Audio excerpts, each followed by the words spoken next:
Hormuz প্রণালী দিয়া জাহাজ যাতায়াত করতে গেলে আমেরিকাকে ট্যাক্স দিতে হবে।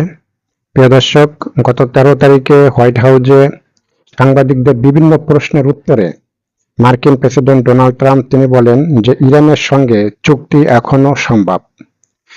এর আগে যে চুক্তিটা হয়েছিল সেই চুক্তিটা নাকি ইরান ভঙ্গ করেছে। ইরান সেই চুক্তিটা ভঙ্গ করে আগে হামলা চালিয়েছে, কিন্তু আমরা যেটা জানি যে ইরান আসলে আগে হামলা চালায় না। আগে ইরানের উপরে হামলা চালানো হয়, ইরান সেই হামলাটার দেখে বুঝে তারপরে ইরান সেই হামলাটার উত্তর দেয়, আবার পরে ইরান হামলা চালায়।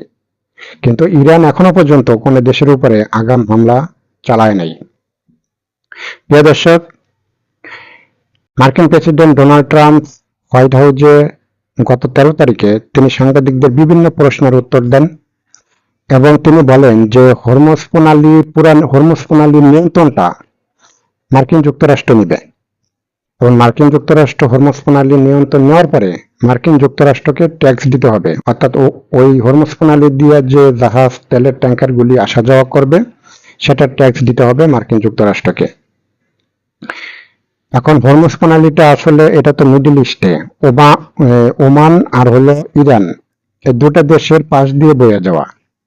তাহলে আমেরিকা সেই ইউরোপের থেকে আইসা আমেরিকা ওখানে থেকে কেমনে ট্যাক্স নেবে? বিষয়টা আসলে কিরকম দেখা যায়? এটা কি আসলে পায়ে পাড়া দিয়ে ঝগড়া করা নাকি গায়ে পাড়া দিয়ে ঝগড়া করা? এটা তো আসলে গায়ে পাড়া দিয়ে ঝগড়া করা ছাড়া আর কিছু না।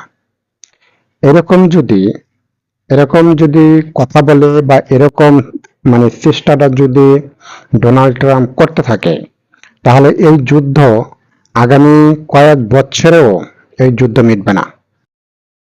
কারণ আমি যদি আমার বাড়ির থেকে আপনার বাড়ির বগলে যাইয়া আমি যদি ট্যাক্স উঠেই, চাঁদা উঠেই, তাহলে আপনার সাথে আমার গ্যাঞ্জাম ভাই জীবনেও মিটবে না। এই গ্যাঞ্জাম চলতেই থাকবে, এই গ্যাঞ্জাম আর কখনো মিটবে না। প্রিয় দর্শক, এবং ইউরোপের যেসব দেশের নেতারা আগে কথা বলতো না, তারাও কিন্তু এই যুদ্ধ নিয়ে এখন কথা বলা দিছে। এখন এইভাবে যদি যুদ্ধ থামানোর জন্য কেউ আসলে ওইভাবে সামনে আসতেছে না, কিন্তু সামনে আসতেছে যুদ্ধ করার জন্য। এজন্যই বললাম যে আসলে যুদ্ধটা খুব তাড়াতাড়ি বন্ধ হবে না।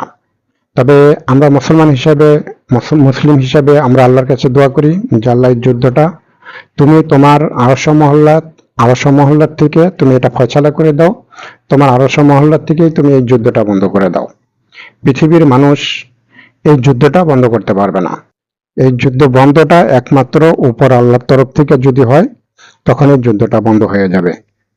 সম্মানিত দর্শক, যদি ভিডিওটা ভালো লাগে, যারা ইউটিউবে দেখবেন সাবস্ক্রাইব করবেন, আর যারা পেজে দেখবেন লাইক, শেয়ার, কমেন্ট করবেন। আজ এই পর্যন্তই। আল্লাহ হাফেজ।